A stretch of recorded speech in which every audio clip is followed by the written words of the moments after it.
दहेज, समाज क्या कहेगा। हमें तो आपकी बच्ची पसंद आ गई है। हमारे लड़के की कद काठी के हिसाब से देखे तो दोनों की जोड़ी बहुत अच्छी लगेगी। जैसा आप सही समझे। बेटा योगेश, तुम दोनों को अगर टाइम चाहिए तो आपस में अकेले में कुछ बात कर सकते हो। हम बाहर चले जाते हैं। जी पिताजी, जैसा आप कहें। योगेश और सविता को अकेले वक्त देकर सब वहां से चले जाते हैं। चाय कैसी लगी? चाय भी अच्छी लगी और आप भी। सच में? हाँ, मैंने तो फोटो देख के ही हाँ बोल दिया था। मुझे भी आप अच्छे लगे।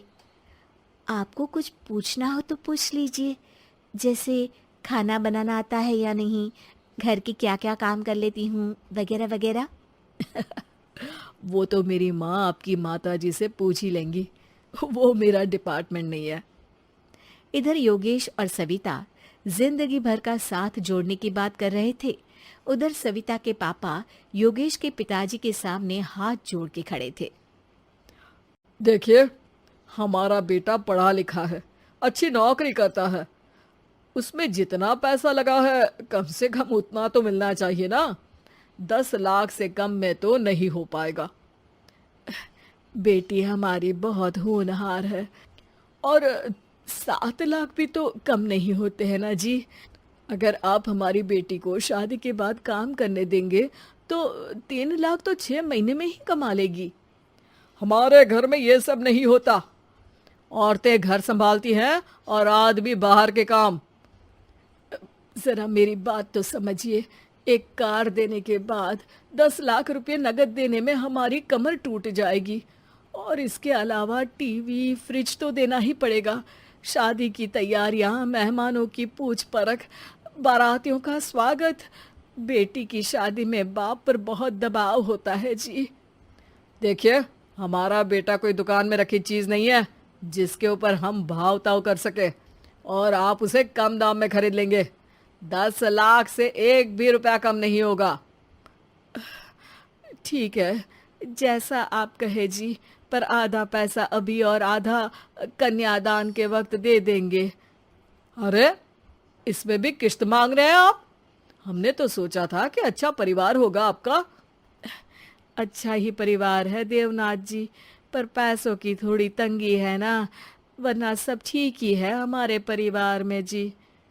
देवनाथ वहां से अपने बेटे योगेश को लेकर चले जाते हैं और कुंडली मिलवाई जाती है। 36 में से 32 गुण मिलते हैं। जल्दी शादी का मुहूर्त भी निकल आता है। अब कन्या को बुलाइए। आओ बेटी, यहाँ बैठो, योगेश की बाई और। मंत्रोच्चार शुरू करते हैं। मंगलम भगवान विष्णु मंगलम गरुड़ध्वजा मंगलम। सविता के पापा सविता और योगेश के बीच में जाकर बैठ जाते हैं। बेटी, तेरी माँ को यहाँ बैठना था, पर तेरी विदाई नहीं देखना चाहती होगी शायद, इसीलिए पहले ही चली गई। बाबा, हंसी खुशी का माहौल है, रोने का समय तो विदाई के वक्त होता है ना, तब ये इमोशनल अत्याचार कर लेना। अभी तो मुस्कुराइए, कैमरा आसपास ही है। तभी पीछे योगेश के पिताजी आ जाते हैं। अभी तक पैसे नहीं आए आपके यहाँ से? उठा लूं क्या बेटे को? आते ही होंगे, मैंने अपने छोटे भाई को व्यवस्था करने के लिए कह दिया था। अरे तो जल्दी कराइए ना, वरना देर हो जाएगी। समझ रहे हो ना आप? योगेश और सविता दोनों एक दूसरे की तरफ देखते हैं। सविता चाहती है कि योगेश कुछ बोले, पर योगेश अपना मुंह दूसरी तरफ फेर लेता है। पापा, कितने पैसे की बात की है आपने? अरे बेटी, तुझे इससे क्या मतलब? मेरी डील की है ना, तो मुझे तो पता ही होना चाहिए। कन्यादान की विधि शुरू करेंगे। तभी योगेश के पिता वापस वहां आ जाते हैं। पैसे देते हैं या बेटे को उठवा लूं? मैं आपके हाथ जोड़ता हूँ जी, थोड़ा सा इंतजार कर लीजिए।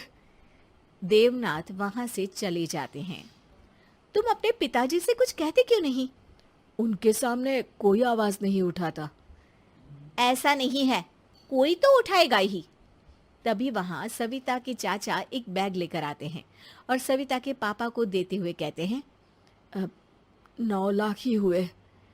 आत्माराम इशारा करके योगेश के पिता को वहां बुलाते हैं। क्या? सिर्फ 9 लाख? बाकी 1 लाख कहाँ है? नहीं हो पाए जी, शादी के बाद कर देंगे। अरे आप बात से पलट रहे हैं। जल्दी से अभी के अभी पूरे पैसे लाइए, वरना बेटे को उठाऊं क्या? देखिए मैं आपके पाँव पड़ता हूँ। रुक जाइए पापा, रिश्ते हाथ पकड़कर जोड़े जाते हैं, पांव पकड़कर नहीं। बेटी तू चुप रह। नहीं, ये कब से बस कह ही रहे हैं कि उठवा लूं, पर कोई उठ ही नहीं रहा। लो, मैं ही उठ जाती हूँ। बेटा, अपशगुन हुआ। दहेज लेना सबसे बड़ा अपशगुन है, पाप है, पाखंड है। और योगेश, तुम्हें मैं पसंद हूँ तो कुछ बोलते क्यों नहीं? और तुम्हारे पिताजी, अरे देवनाथ जी, आपके नाम में ही बस देव है, काम तो आपके असुरों जैसे हैं। पर गलती आपकी नहीं, गलती मेरे पिताजी की है, जो आप जैसे लोगों को घर की दहलीज भी चढ़ने देते हैं। लेकिन एक बात साफ है, मैं आपके घर की दहलीज कभी नहीं चढ़ूंगी। अरे बेटा, समाज क्या कहेगा?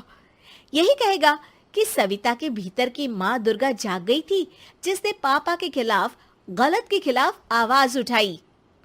आसपास के लोगों ने जोरदार तालियां बजाई। समाज की तालियों से पता चला कि समाज क्या कहेगा।